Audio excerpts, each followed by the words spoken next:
We are on our last section of notes for this class. Good job making it to the end of the semester doing online. We're going to go ahead and skip the very last section. I don't think it's anything that'll make you or break you. It's just solving equations with decimals and fractions. As long as you know the concept of solving equations and you know how to do decimals and you know how to do fractions, I think you can figure it all together. So we're just going to end a week early, do this set of notes, which is pretty short, and move on to the final. All right, so this section is 4.2, 4.3. The first part that we're going to do here is we're going to solve and check equations with variables on one side of the equation. So that means here's our equation, here's our equal sign. It has a left side and a right side, okay? And we know that the left side has to equal the right side.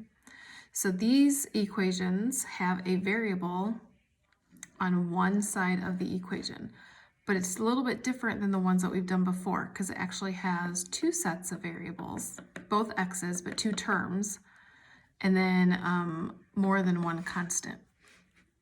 So what do we have to do? Well, first thing we have to do is you always have to eliminate your parentheses first. If you have them, you always have to get rid of parentheses first. You cannot solve equations with parentheses. Okay. Then you're going to simplify the like terms on both sides of the equations if you need to. And then solve for the variable by doing the inverse operation.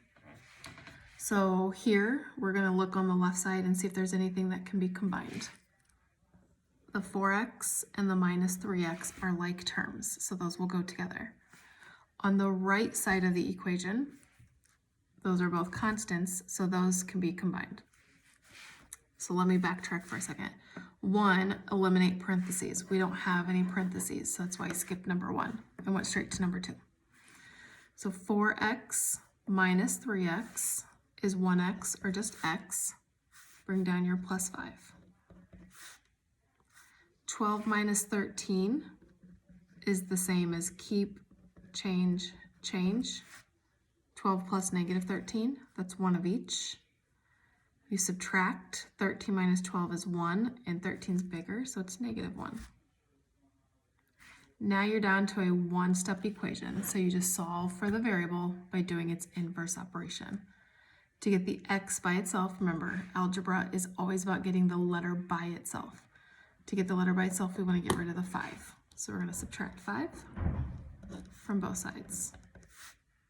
This is negative 1 minus 5. Keep, change, change. Negative 1 plus negative 5 is negative 6. Now, the title here says to solve and check. I'm not going to make you check, but please know that you can always take this negative 6, put it in for x, and solve to see if it matches. Okay? So if we just did this one, 4 times negative 6 is negative 24, plus your 5. Negative 3 times negative 6 is plus 18. And then we already did the 12 minus 13 and got negative 1. Negative 24 plus 5 is negative 19.